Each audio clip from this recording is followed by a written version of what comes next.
Olá, BPM Friend! Aqui no canal a gente vem conversando bastante sobre o ciclo BPM, não é mesmo? E eu acho que a essa altura do campeonato vocês já entenderam que ele é a base de todos os serviços que a gente presta em gestão de processos. Por isso ele é tão importante pra gente, a gente vive conversando sobre ele. E hoje eu quero contar pra vocês um pouco da historinha, das origens do ciclo BPM. Você sabia que o ciclo BPM foi inspirado no ciclo PDCA? Quem aqui já é velho conhecido do PDCA, comenta aqui pra mim. Quem quer saber dessa história e entender as similaridades e diferenças entre os dois, vem comigo que eu te conto.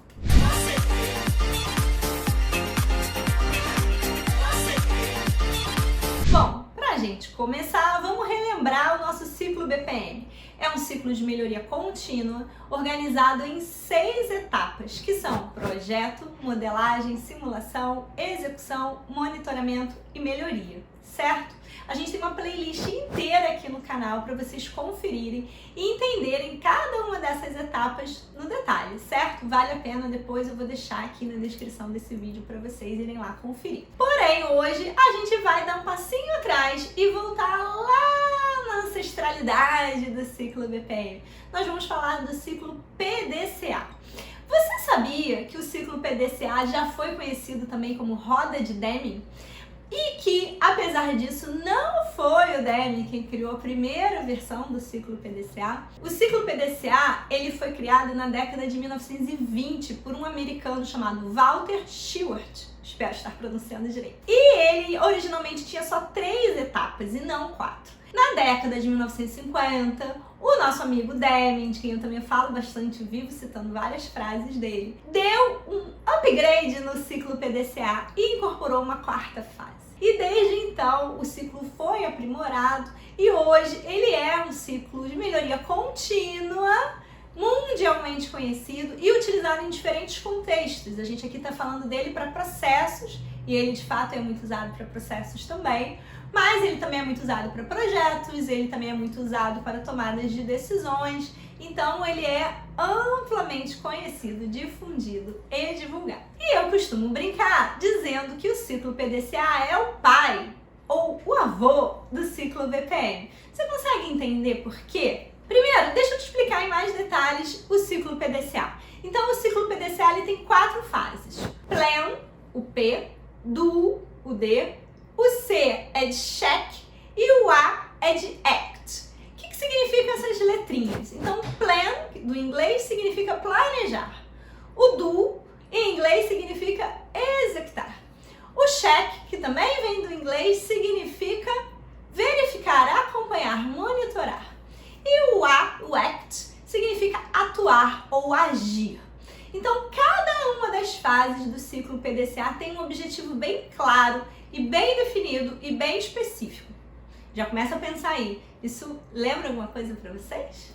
Bom, deixa eu explicar cada uma das fases. Então, a fase do plan, a fase de planejar, é a fase onde a gente vai parar para refletir e planejar como vai ser executado aquele processo, ou aquele projeto, ou a solução daquele problema que a gente está procurando.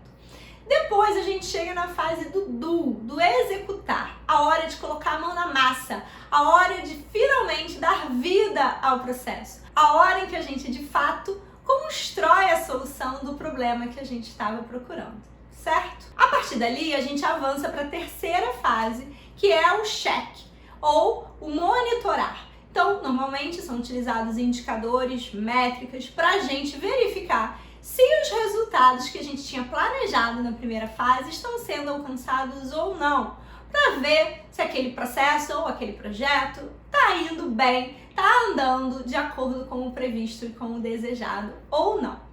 E aí, de acordo com os resultados dessa 3ª etapa, a gente chega na 4ª etapa, que é a etapa do act, do agir, do atuar. Então, se alguma coisa não foi bem na minha fase do monitoramento, se eu percebi algum desvio, se eu percebi algum resultado não satisfatório, eu posso intervir no meu processo ou no meu projeto para a gente conseguir colocar aquilo ali nos eixos, certo?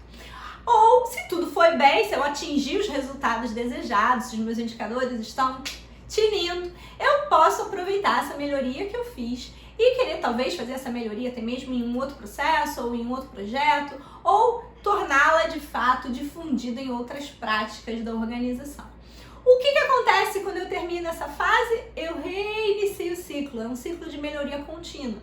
Eu posso estar reiniciando o ciclo porque eu fiz uma melhoria agora e eu quero rodar de novo o ciclo com essa melhoria incorporada, ou porque eu peguei uma outra melhoria para trabalhar, um outro processo para trabalhar, um outro projeto para trabalhar. Entendida essa lógica do PDCA, eu acho que vocês já devem estar aí queimando a mufa e percebendo que tem várias similaridades com o nosso ciclo BPM. Bom, então, logo de cara, dá pra gente perceber uma similaridade, que é o fato dos dois serem contínuos, ou seja, a última etapa se conecta com a primeira e a gente pode repetir o ciclo quantas vezes forem necessárias. Da mesma forma, os dois ciclos podem ser usados para processos. Na verdade, o nosso ciclo BPM é uma evolução, um aperfeiçoamento do ciclo do PDCA, no sentido de que o nosso ciclo é específico para processos e por isso ele incorporou outras fases que não aparecem tão claramente no ciclo PDCA. Então, por exemplo, a fase de simulação, vocês devem ter percebido que não tem uma correspondência lá no ciclo PDCA, então é específico daqui. Por outro lado, dá pra gente ver que algumas fases têm uma correspondência direta. Por exemplo, o planejar do PDCA é a nossa fase de projeto. O executar do PDCA é a nossa fase de execução. O check, o monitorar do PDCA é a nossa fase de monitoramento. E o act é a nossa fase de melhoria. Com isso, a gente consegue claramente começar a perceber que duas fases do ciclo BPM não entraram. A de simulação, que eu já comentei, e a fase de modelagem. Mas caramba, Andréia, logo a fase de modelagem, que é uma fase tão importante para processos, não entrou? Por que não entrou? Justamente, lembra que o PDCA ele é genérico, ele é para diferentes contextos, ele é uma ferramenta de gestão ampla, não específica para processos. Então ele não dá esse destaque para a questão da modelagem que a gente costuma dar aqui quando a gente fala do ciclo BPM, quando a gente olha especificamente para processos.